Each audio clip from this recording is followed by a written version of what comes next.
उज्जैन नगर में एक सेठ और सेठानी रहते थे।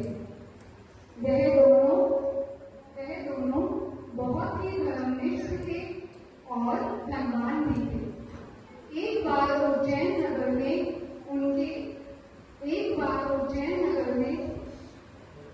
उनके वहां मुनिराज का आगमन हुआ। मुनिराज के दर्शन के हेतु वह दोनों वन में गए और उनके दर्शन किए और साथ ही उनसे अपने होने वाले पुत्र के बारे में पूछा और अपने आत्मा के कल्याण के बारे में जाना।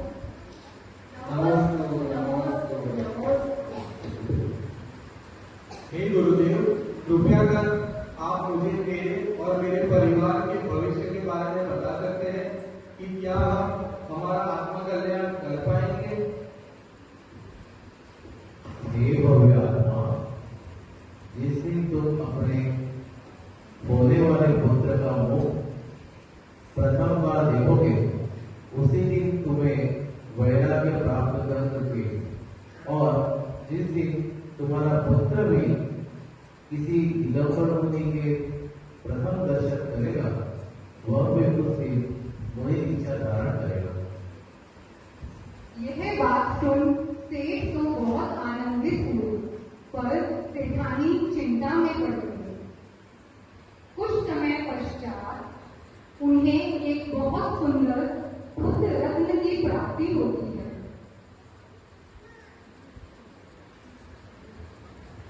जब से पुत्र का मुख पहली बार देखते हैं, उन्हें देखते ही वैराग्य उत्पन्न हो जाता है और जाति स्मरण ज्ञान हो जाता है और वह इस असार संसार को छोड़कर वन में जाने का निर्णय लेते हैं। ऐसा ना करें, अभी तो हमारा पुत्र बहुत छोटा है। नहीं, मत जाइए, रुक जाइए स्वामी, हम आपके बिना कैसे जिएंगे? पर उनकी कितनी ही विनती करने पर सेठ पर कोई असर ना हुआ, क्योंकि वैराग्य की भावना उनके उमड़ चुकी थी। कहा भी गया है, रागियों का लाभ ज्ञानियों को कैसे प्रभावित करेगा। मेरे स्वामी तो चले गए, पर मैं अपने पुत्र को अपने आप से कभी दूर नहीं होने दूंगी। उसे घर के बाहर कदम भी नहीं रखने दूंगी। सारी सुख सुविधाएं उसे घर में ही प्राप्त कराऊंगी, जिससे वह कभी किसी मुनिराज के दर्शन ही ना कर पाए।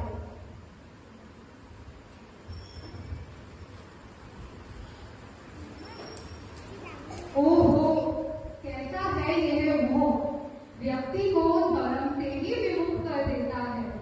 पर समय की लीला देखिए, जो होना है वह तो होना ही है। अब वह पुत्र बड़ा हो गया है, उनका नाम सुकुमार है और जैसा उनका नाम है वैसा ही उनका लालन पालन है। उन्हें सभी सुख सुविधाएं घर में प्राप्त है। उनकी काया इतनी कोमल है कि एक दीपक की रोशनी मात्र भी उनकी आंखों में चुभा करती थी। एक राई तक का दाना भी उनके पंख को पीड़ा पहुंचाता था। वह माँ के बहुत दुलारे थे और घर की सभी सुविधाओं में अच्छे से पले बढ़ रहे थे।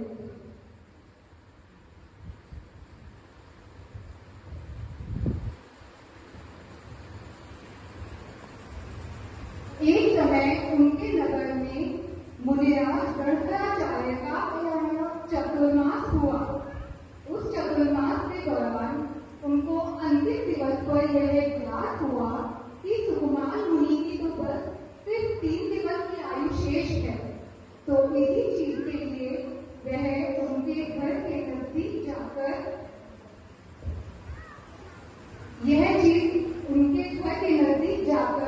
ऊंची ऊंची आवाज में नमो का मंत्र का जाप करने लगे।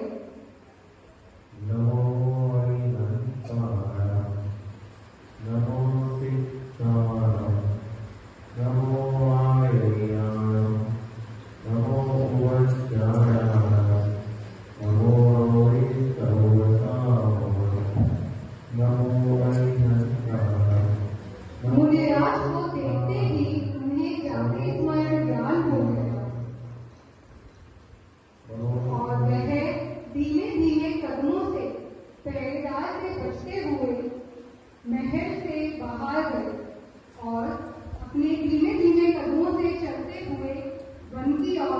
आते हैं और उनके जाति स्मरण ज्ञान के होने से उन्हें अपने पिछले सभी भक्त सामने दिखने लगे और उनको इस संसार की असारता का अनुभव हो गया।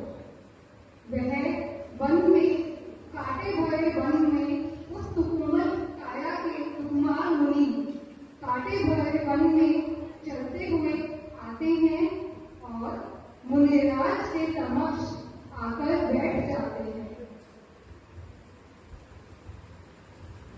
मुनिराज के सामने उन्होंने उनसे कुछ कथन सुना, कुछ चर्चा की और अपने ज्ञान की वृद्धि को और अपने वैराग्य की वृद्धि को बढ़ाकर वह अपने पद से चलते हुए वन की ओर प्रस्थान कर जाते हैं। क्या कहना है इस चीज का कि जो सुकुमार मुनि घर में अपने एक सिर्फ और सिर्फ कमलपत्र पर ही पके हुए चावल खा पाते थे, आज वह मुनिराज भूख प्यास से ही और अपने कोमल चरणों से चलकर जहाँ पे कि वन के कांटे उनको इस प्रकार चूस रहे हैं कि उनके पैरों से लहू की धारा बह रही है, पर वह ध्यान में लीन हो जाते हैं। तभी जंगल में एक सियारनी भीतर उनके रक्त की गंध सुनते सुनते उनके नजदीक आ पहुंचती है और मुनिराज को देखते हुए बोलती है,